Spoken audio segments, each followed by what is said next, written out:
Good morning, good evening, good afternoon, everyone in different time zones. I welcome you to another wonderful episode of our series of Dementia Care. Today, with us, we have a special guest, someone who has been working very close to this cause of dementia. The theme of the whole talk today would be Whispers of Love. We will not only talk about dementia in itself, but how to handle things with a lot of compassion, love in the heart. So today we are honored to have Daniela Russo, a leading gerontologist and a senior care advocate and founder of beautiful initiative called Whispers of Love. And with me, I also have my co-host Pankaj. So wait, and on to you, Pankaj. Thank you, Dr. Mrigna. And let me welcome Daniela from Australia today. It's a real pleasure to finally have her on our Global Experts interview. We've been practically chasing her and we've been watching her space for so long that we said there's no better person than her who is such a strong advocate and more than the advocate, it is the kind of passion which really comes through in her writing and in the posts. So, Daniela, number one, thank you for coming on board. And let me just tell you about Daniela. Daniela and we connected quite some time back on the LinkedIn, and probably we saw these energies. And Daniela's work has been very inspiring. She wears multiple hats. She's besides being highly educationally qualified, she is also an author, and as per her recent post, I heard that she's now uh, got into children's book also. Correct me, Daniela, if I'm not mistaken.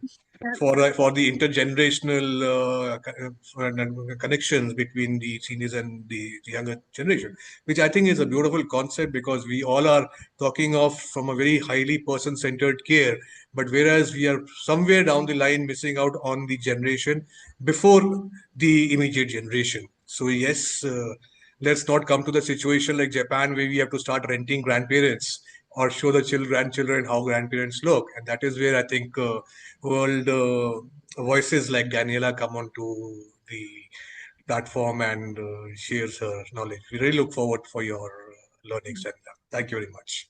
Thank you. It's a pleasure, and I feel so honored to be invited. I have followed your work in India, and it's inspiring to see leaders like you having compassion in dementia care. Usually now I can see a lot of business around, and then I ask to myself, where the compassion?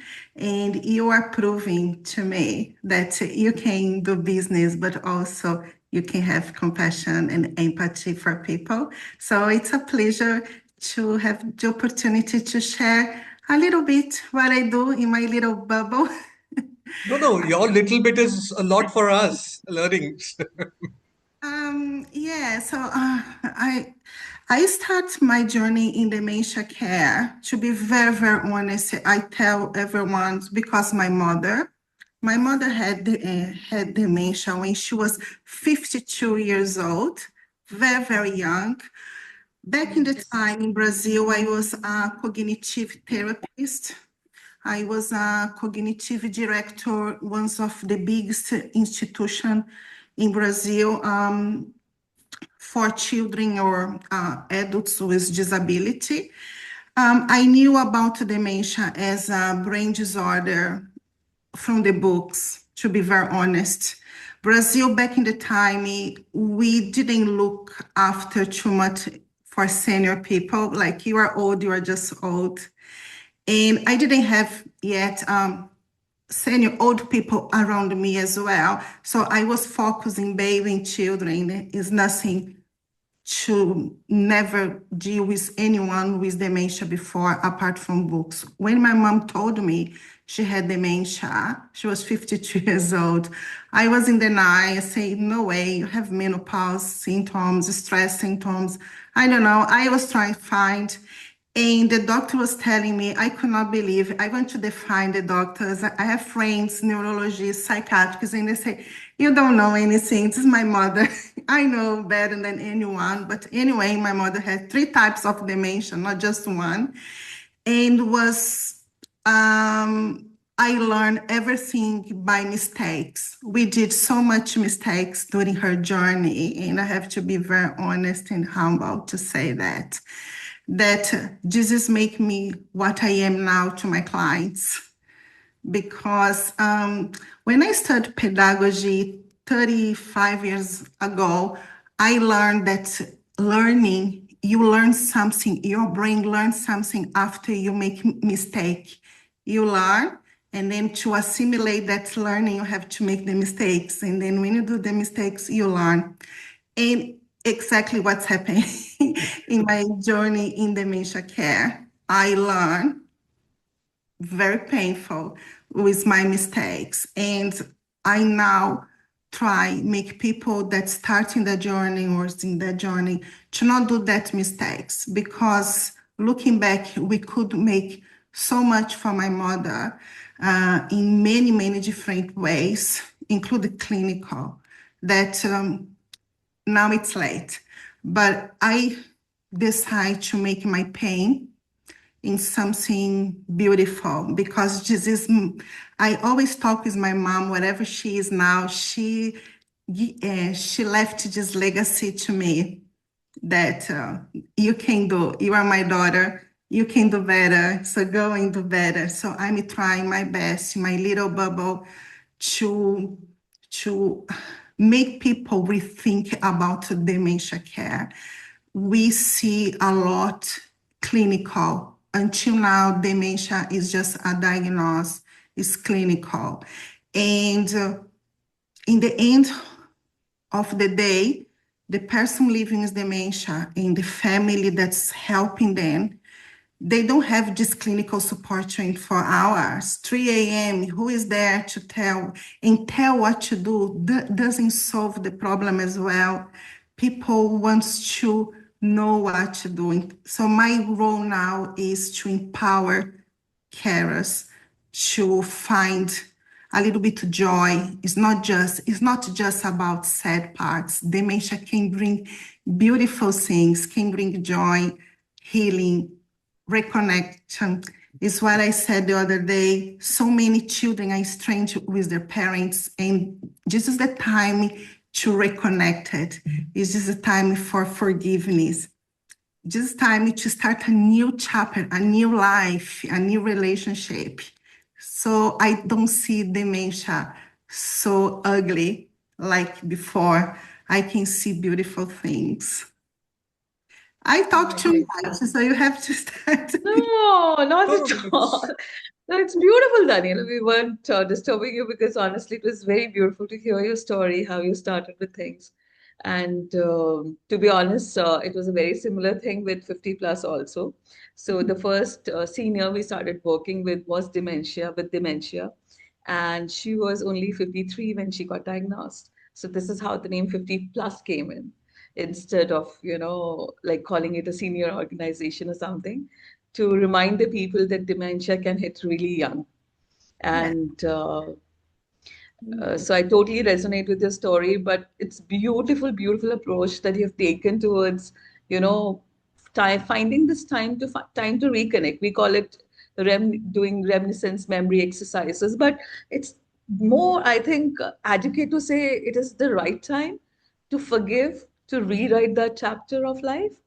And I love the way you explained it. So really beautiful, Daniela. Very beautiful approach towards it. So coming to the same thing that you were just starting to talk about is we have spoken so much about dementia care, what we should do, but the part that you're doing right now, taking care or uh, giving that tools to the carer or the caregiver community to be able to do something with that, to be able to manage better, to be able to learn from the mistakes that probably we have made or other people have made. So starting with this caregiving struggle, we know in dementia is pretty hard. And like you said, 3 o'clock in the night, nobody comes to tell us what we should do. And we are tired, we have a job to go for the next day, and we have things to do. Maybe we also have kids to take care of. So between all of that, a senior who is wandering in the night at 3 o'clock, making sure all the switches of the house is open, and making some sounds that we are afraid of. So this burnout is real. This caregiver burnout is very real.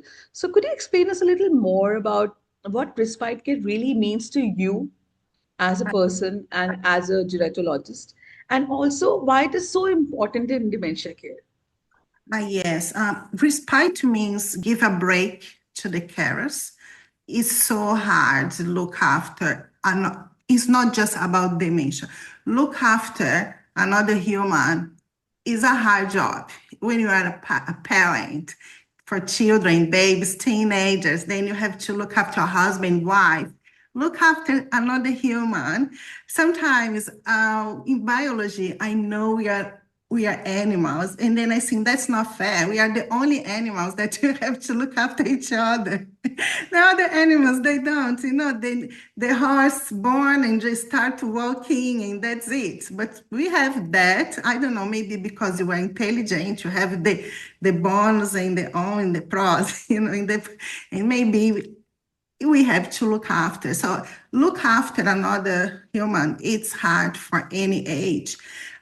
In dementia care, is a little bit more complex because you know that person, and then that person is starting to show you a different personality, and then suddenly you don't know more how to support that person.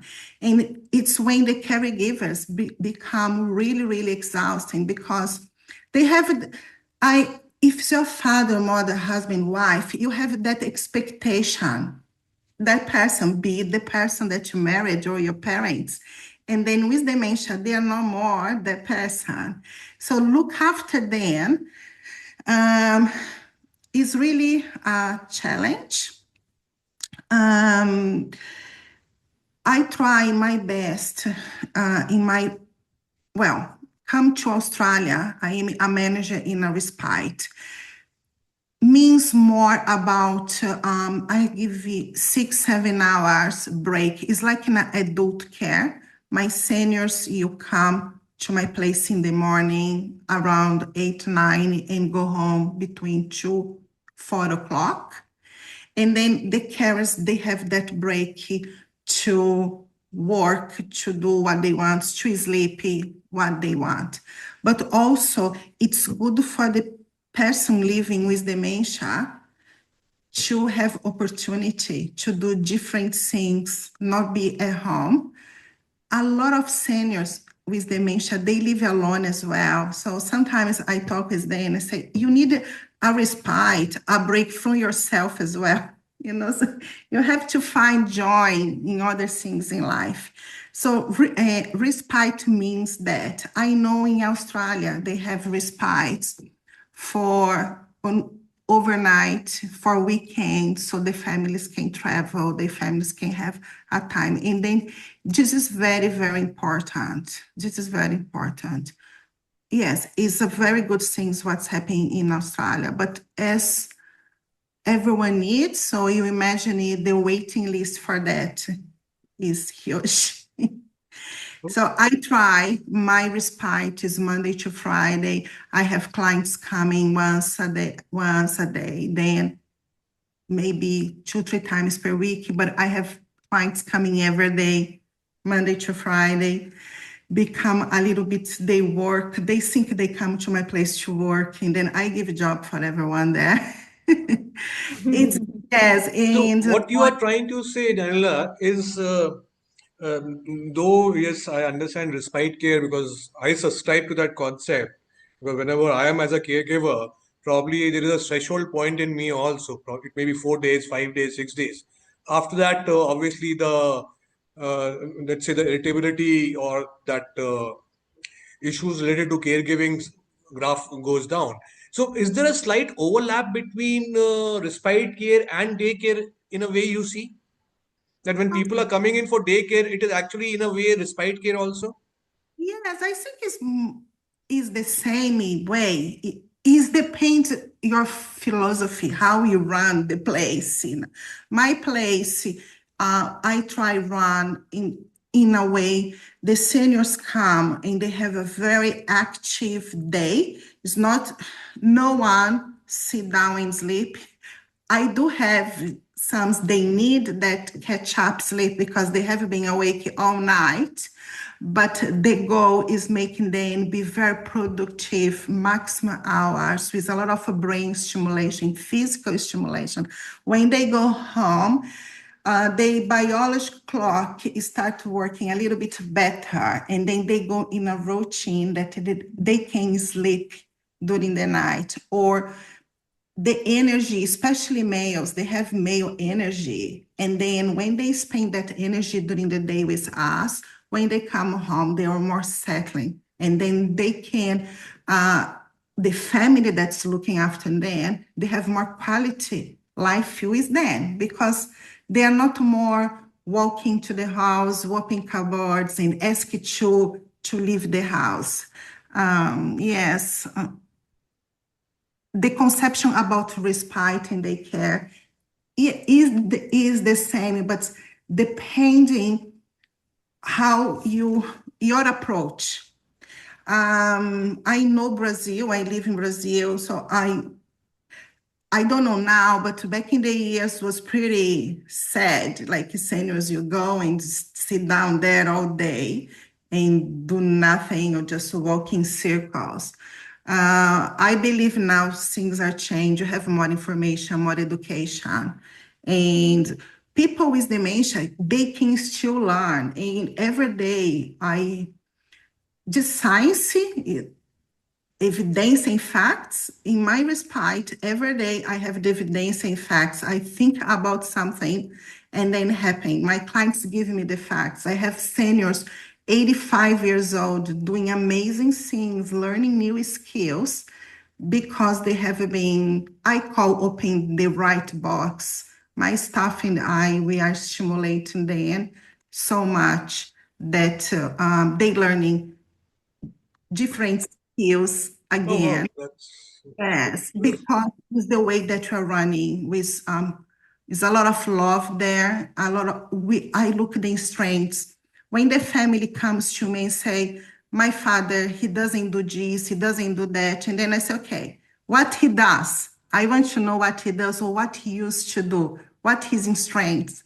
And they start telling me, and then I start working because what they lost, neurons die. We cannot replace them. So I don't waste my time because it has no cure. So let's move forward. Let's give them strengths. Let's make that ability again to keep preparing their coffee, keeping using the toilet, the basic skills that we know the dementia is going to start deleted from the brain. Let's keep that ability long enough with a lot of brain stimulation for that. So it's depending how you feel. I do like in my place when the clients, they feel they come to my work, to my place to work. And I remember one of my clients told the daughter, I'm so tired today. Can you call my boss and tell I cannot go work? She was in her That's excellent. That's such a nice. and then they come to work. And, That's so adorable. and then I have one client, he never know where he's going every morning. Of course, he forgot, but he recognized the beep from the bus picking up the van. So he tell his wife, I'm not going anywhere. I don't want to go because he even doesn't know where he's going.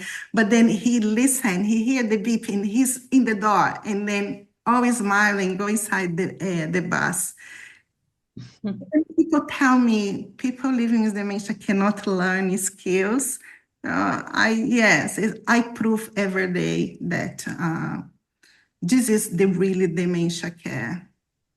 Excellent, Daniela. It's such a insightful input as well as your experience. So, just an extension from the same thing with the kind of learnings which you are putting it onto the ground and the staff is taking care of it. So, like to learn, know a little bit more about the two signature workshops which you do. Ah, Number yeah, one is the names itself are so interesting.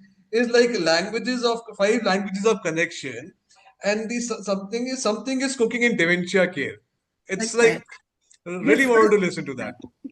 The first one is based in the book that I'm writing, The Language of Love in Dementia.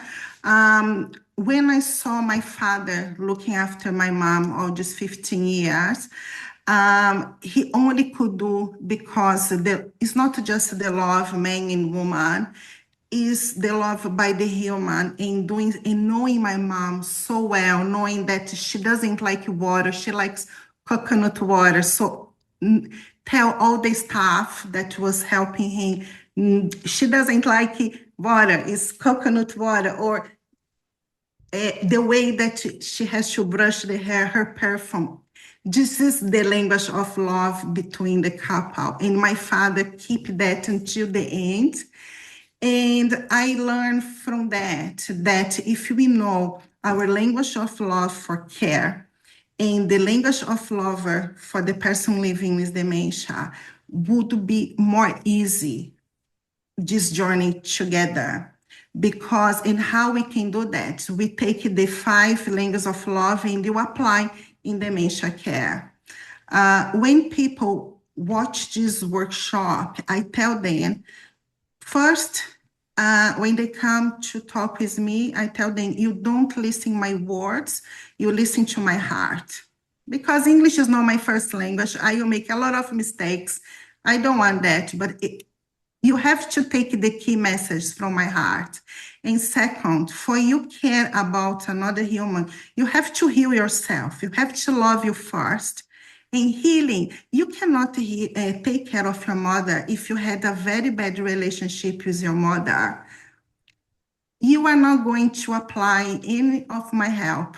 Heal yourself. So it's a lot of tears in between. We cry together because it has a lot of healing. But it's a lot of love. I have a great sense of humor.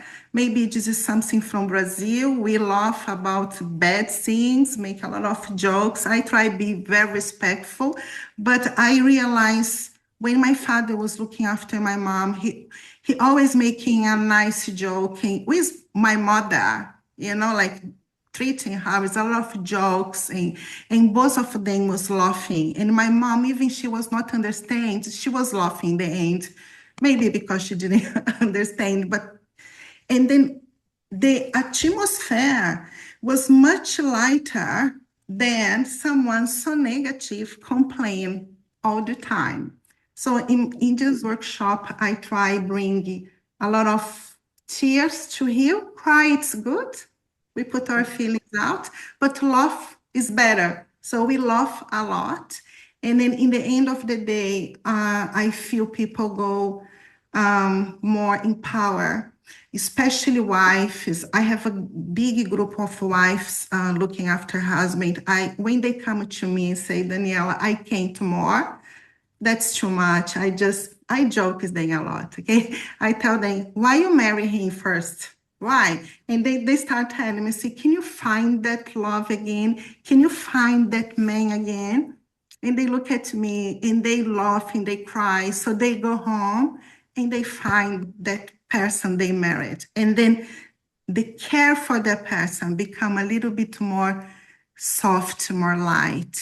Of course, it's tired because is a person in their 80s looking after someone in the 80s, and that person in the 80s, they think they are in their 30s. They have too much energy.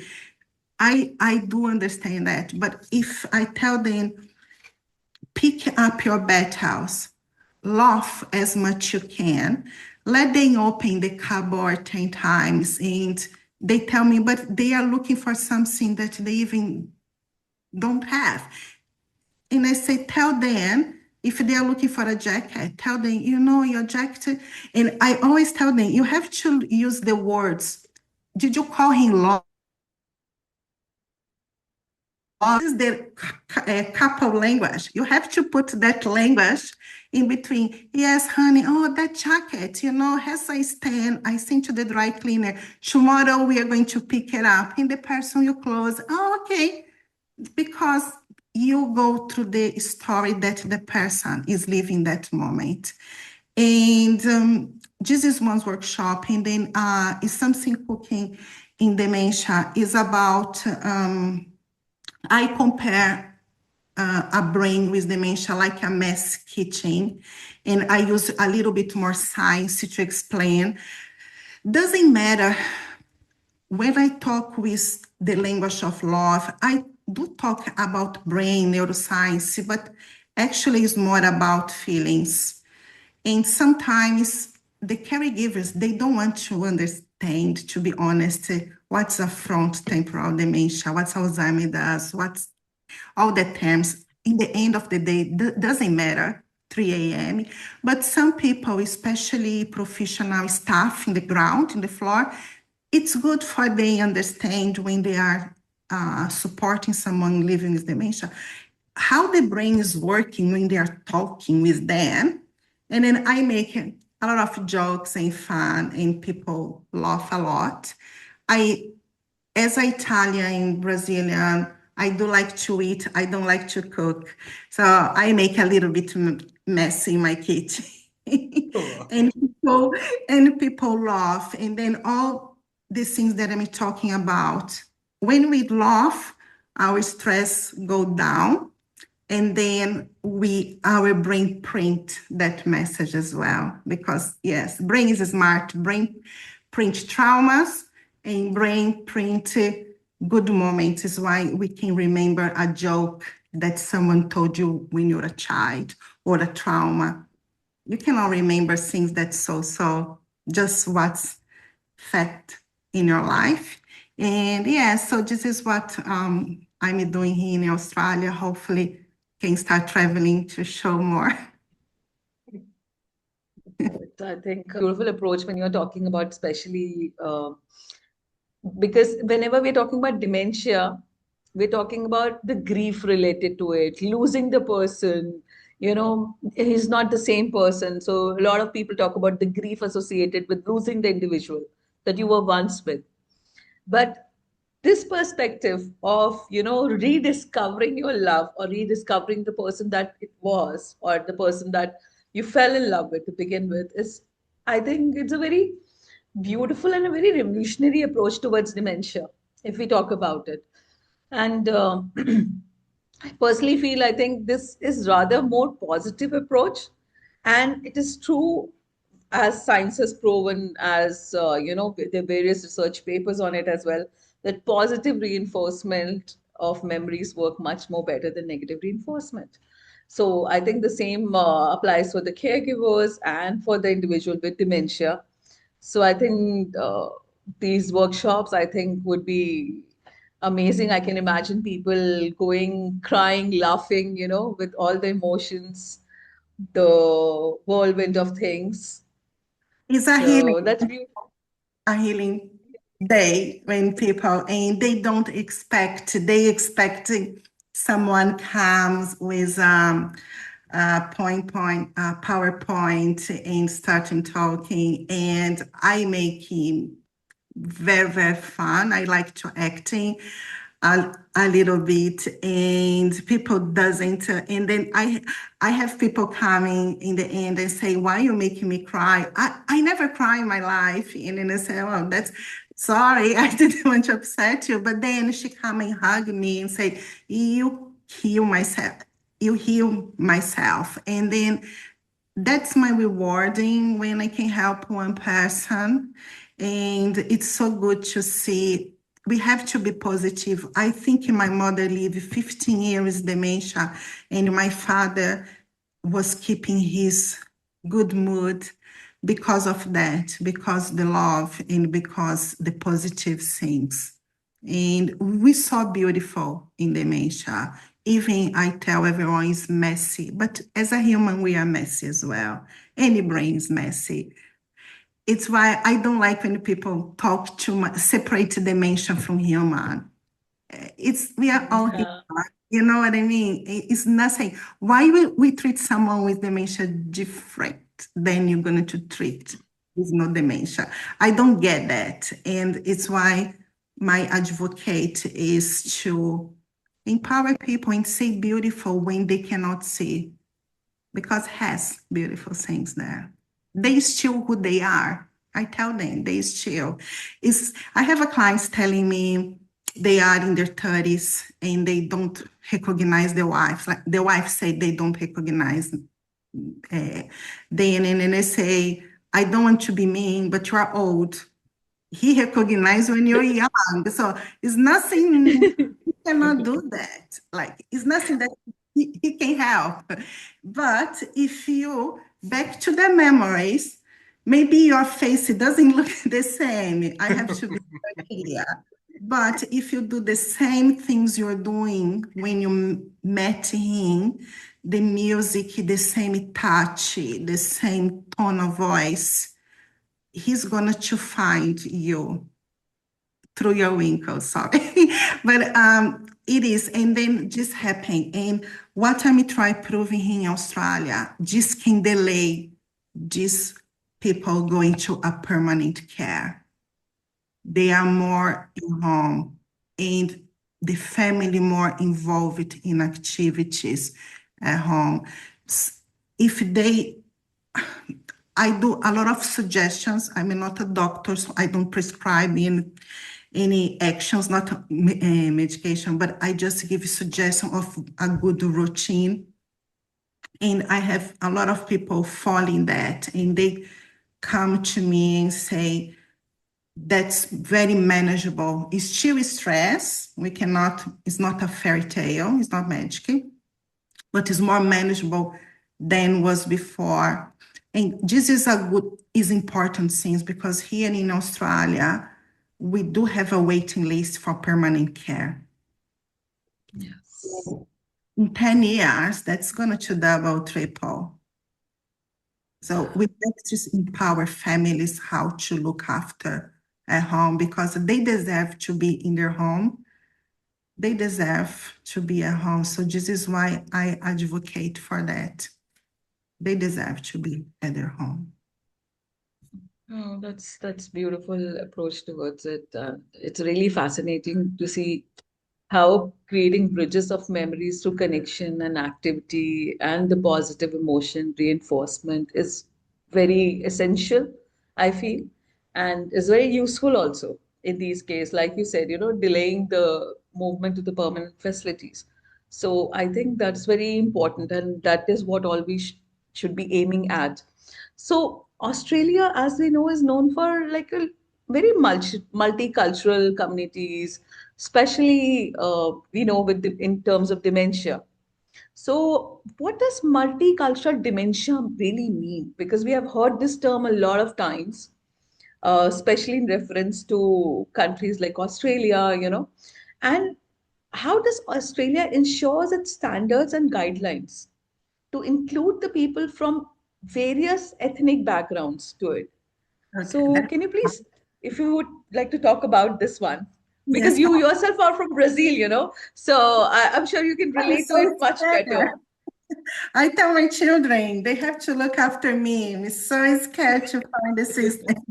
Um, in Australia, the last survey that I saw, 1 on 3 Australian was born overseas, so it's very high number. And Australia has a very good law. Is a new coming now, 1st of November, Age Care Acting, all the law how to protect the seniors in these countries, all the rights, and has very good standards in framework that to make people to make the facilities use the law in the best interest of the seniors. I'm not sure about all Australia because I'm just here 1 year, but I can see my workplace and place that my friends works. We we provide free translator when people don't speak English. It has a big percent of people, they don't speak English. And when they have dementia, they forgot about English. They go back for their roots. And I can see the communities. We have, different communities, international communities.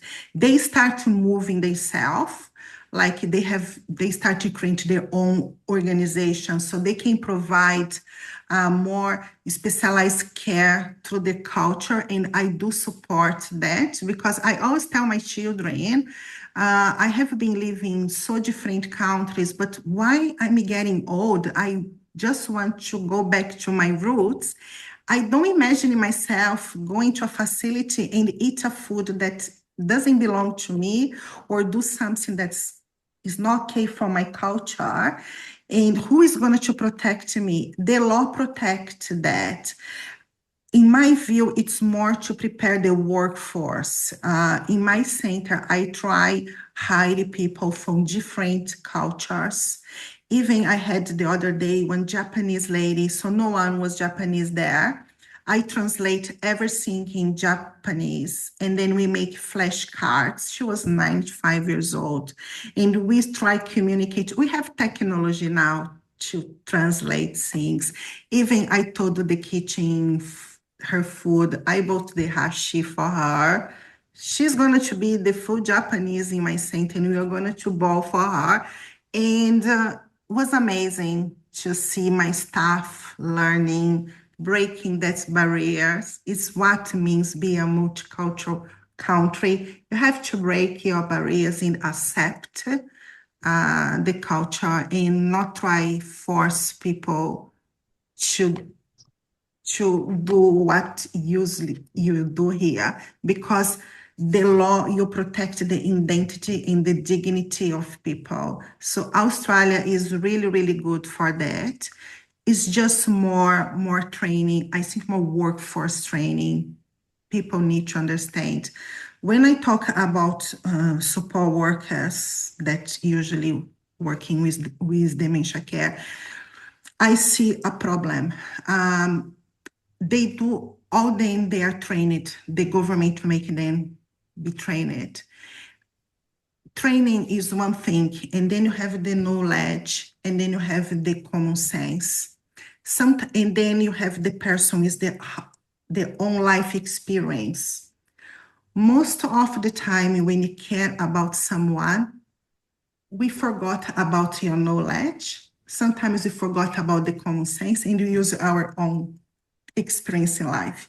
That's the risk, because when I treat someone under my perspective of care, I don't respect their culture. I don't respect their identity, because I want to make them how I see them. So this is a discussion that I have been speaking a lot, especially in my workplace. I value the knowledge. I encourage my staff to go and know more. I love the common sense. You have to have some common sense. But sometimes I said, your own experience, you have to live outside the door, because sometimes you think you are doing the best that you can. The good intention in Brazil has an expression that say, the hell, in the hell has a lot of people just with good intention, because good intention doesn't do good as well. You can have a good intention, but then the outcome is not good. Is what I tell my staff. Your good intention want to make sure that person is having the best of dementia care. You are not protecting their identity. It's a mix of things. I hope I. No, I think it's a very well put point, because as Dr. Mrigna knows, and I've been doing a lot of reading from the past 20 years, from the days when it was accreditation standards of Australia, and how all the information was put on the internet. Today, half the information is not put, but I think the research is very good, and the presentation of the information which is put and inclusivity of all various multicultures and multi-ethnicities. That is where we thought that yes, this question is important because uh, I have not come across too many other countries as such. Like probably Hong Kong maybe converting it into Tamil or into Gurmukhi in Punjabi. But otherwise, it is purely generally one English language which is there. So Australia definitely takes the lead. So, Daniela, just to extend this question, and that probably is the last question from my perspective.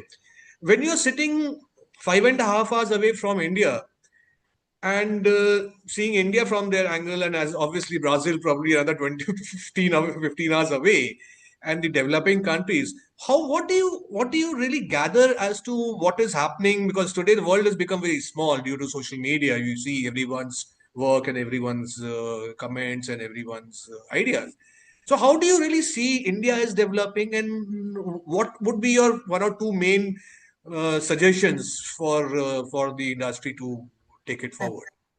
I do admire India. I have one staff from India. He's new, and I love his way to care about the senior.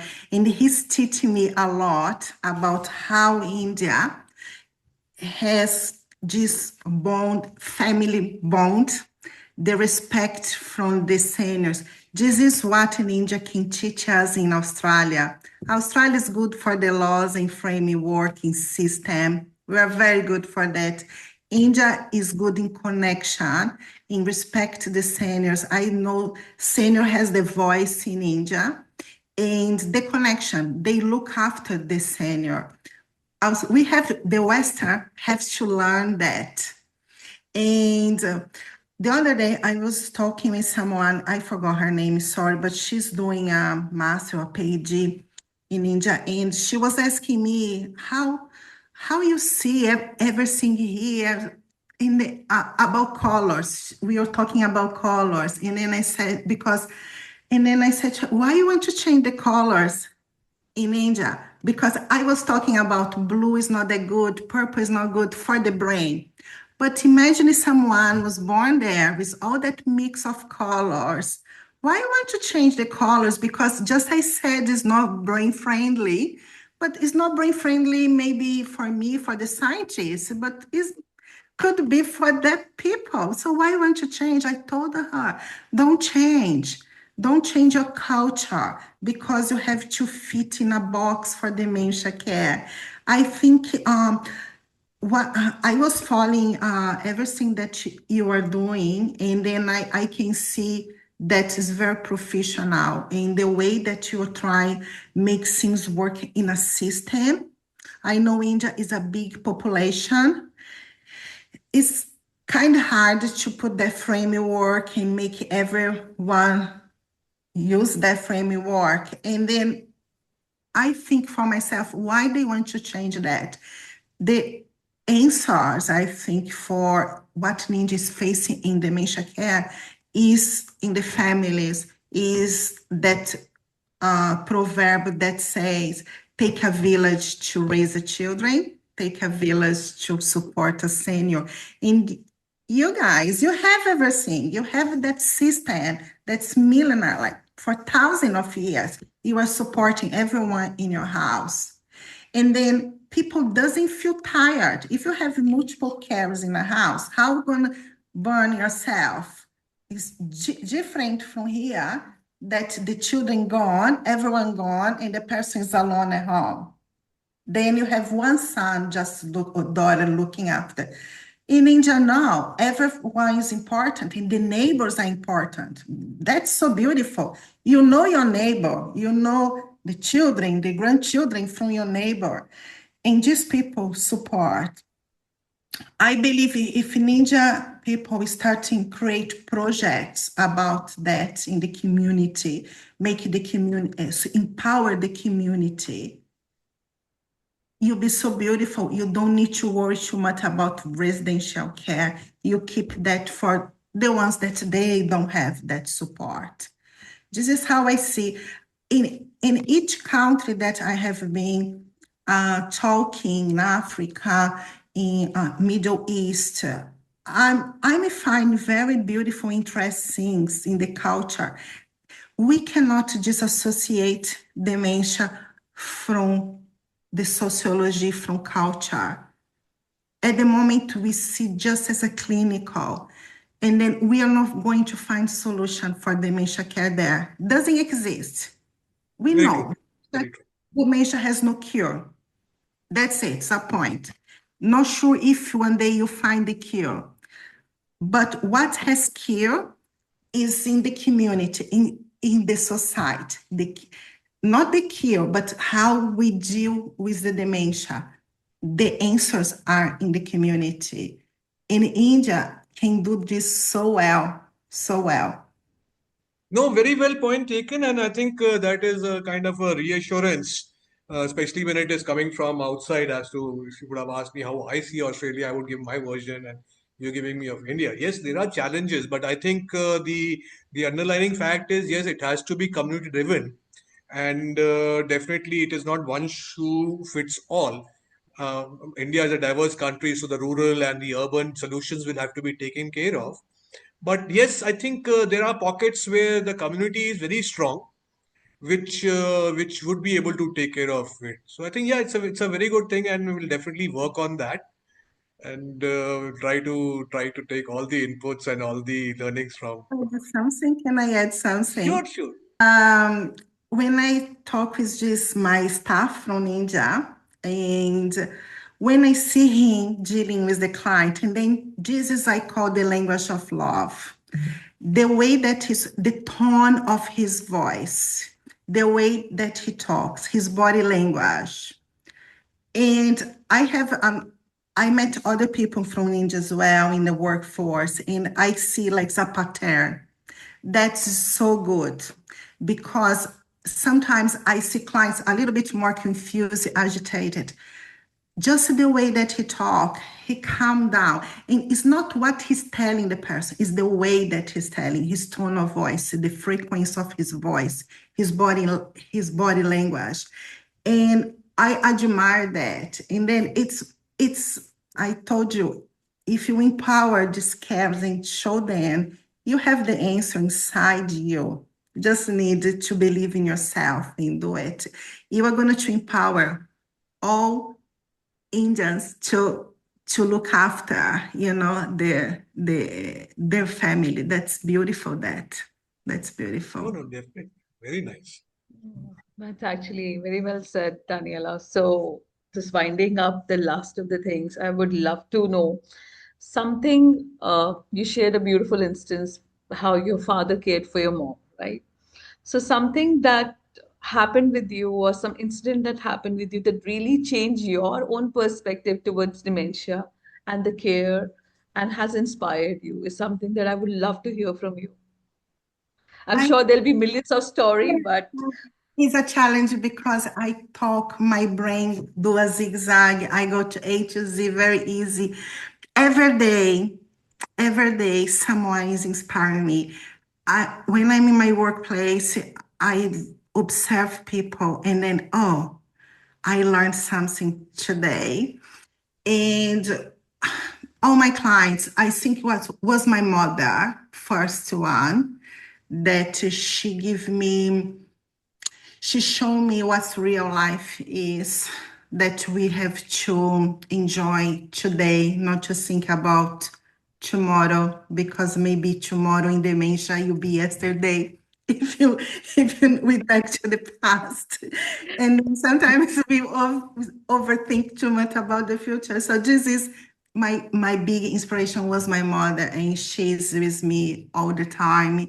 But my clients, I have been learning a lot with them. You cannot believe everything that I'm writing, everything that I'm talking is nothing that comes from my brain. I'm not that smart coming from my observation, the conversation. I have a lot of deep talking with my client with dementia. You can't believe we go for very, very different places, and I'm learning. And yeah, so if I have to tell someone, just see the person living with dementia as a human like you. Talk with them like you talk with with someone that has no dementia, or how you'd like people talk to you, talk with them like that. They still the person. They just back to the past. Is what I say. It's like the future, back to the future. They are there. You just need to discover, and caring for someone is what the name of my book that I wrote for children is, a magic box. You can find anything there. So this is, Oh, I hope wow. it's Really wish all the best for your book, and we'll definitely have a peep in of the contents over there. And really, really appreciate Daniela for your coming in. I'm sure this is just the beginning, because these sessions are the objective is to firstly learn ourselves from people who have gone through the learning curve. Secondly, put it onto the public platform in different languages in India. So people who are at the Hindi belt or other languages belt, they are also somewhere down the line, the family or the professional caregivers, they start learning something or the other about it, and then the word gets spread around. So we're just trying to educate the educated people first, so that it filters down. And really, that is where we are really, really grateful that so many of our speakers who have come and shared some amazing knowledge. It is not only just theory knowledge that we are just trying to document it. We're trying to be working on it and trying to take out the best of the learnings and share it forward. So once again, thank you very much from my side. I really, really want to thank you with my sincere heart, and thank you for coming. Thank you so much. So, Daniela, honestly, it has been really an inspiring conversation. Something that has inspired me personally also, because this is a field of work I do, and I had a certain approach towards thing, and you today reinforced, exactly my thought process on the same matter. And thank you so much for sharing your wisdom, reminding us that dementia care is just not about the medicine part of it or looking at the person differently. It's actually about looking at the person with the same lens that he's a human. He's the same person. It's just some things that have changed about him, but it is nicer because you can now rediscover, right? So it's about connection, love, and dignity. Thank you so much for that. Oh, thanks. And wish to have you again on our show. Thank you so much. Thank you. Namaste from Okay, our right. side. Okay, right. Bye. Namaste. Thank you. Namaste.